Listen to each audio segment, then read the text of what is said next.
大家好，我是邓维，是这个圆圆茶空间的项目策划人。在我年纪比较小的时候，相比东方的文化，其实我受西方的文化影响更大。直到有一次，我去到了一位老师的家，那是我第一次看到了活生生的园林。你看这里，好大一条蚯蚓。我们中国人已经很远离园林生活，并且已经不太懂园了。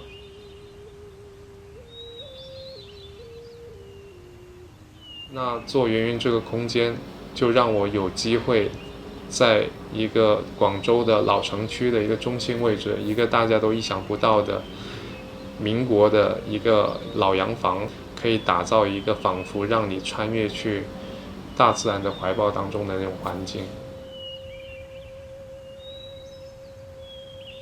让大家通过茶这个最平易近人的媒介，重新进入到园林生活的场景当中来。这个园林对于我来说，也像是我自己的一个试炼场，一个修行的道场。上面那棵大树的那个新陈代谢基本上比较稳定了，就是它换叶已经过了，但是就会掉很多种子下来。哪怕每天剪，都还会发现漏网之鱼，有一些就长得蛮高了，长了20公分的都有。每天的第一个功课就是把它收拾好，让这个园子保持最佳的一个状态。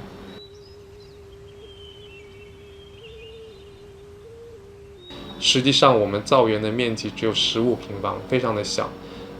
如果我们去过苏州园林的话，像这样的面积，它只够你放一个大一点的太湖石假山，一丛竹子，几棵草就没有了。园林作为一种生活方式，其实是很奢侈的。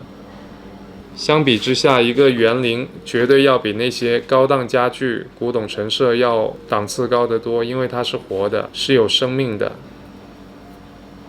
必须有懂它、照顾它的人，长时间的去呵护它，它才能保持越来越好的状态。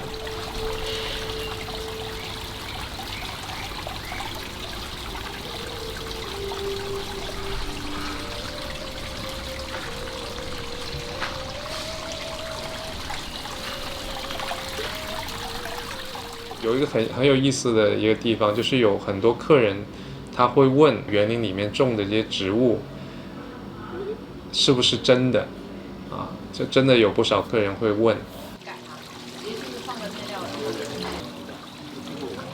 这就是我做这个空间的一个意义，因为我们已经太远离这种生活的状态了啊。这些植物和盆景当然是活生生的啊，所以它才具有生命力和感染力，这种生命力和感染力，它才能够滋养我们的精神。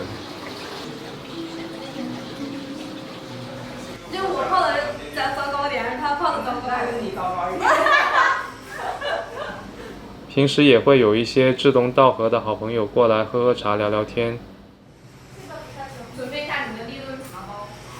其实你们说这个倒是老岩茶吗？还是老单丛？单丛。其实你们说这个倒是跟那些古董我们这里做的那些生活器、那些花器那些有相通的地方，就是客人如果买回去是放在柜子里面锁着的话，也不好。对啊，那没意思啊，你还是得用嘛，对。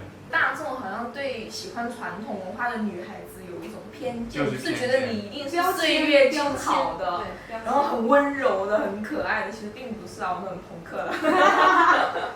我觉得中国传统的很多东西，它没有像西方或者日本那样，它成为一个体系化，然后可以教的那种东西。对，没有办法，好多东西没有办法。它就是在生活中。对。比方说，你找一些很厉害的大师，他教你的话，他只会跟你说多看啊，多听啊，就是这样。顶多再跟你说多练喽。对啊，就是真的就是这样子。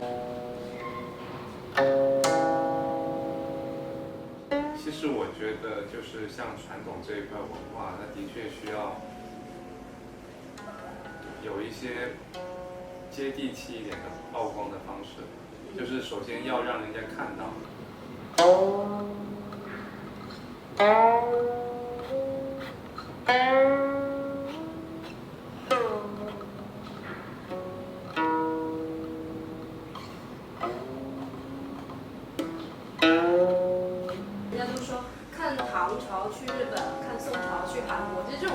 本都不赞成的。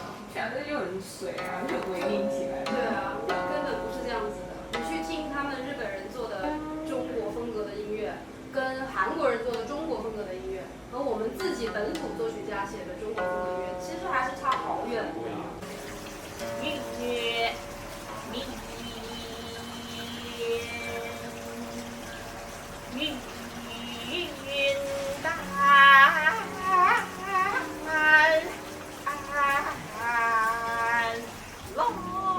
我还是觉得中国好，地大物博嘛，什么都有，地气又深厚。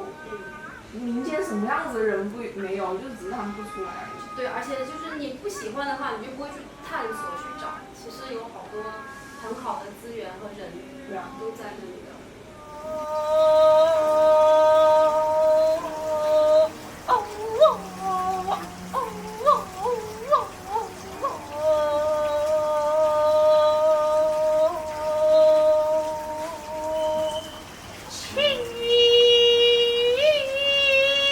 传统文化必定要融入我们当下的生活，不应该只是一个理论啊。那至于它怎么融入我们当下的生活，这就是我们在用实践去探讨的一个课题嘛。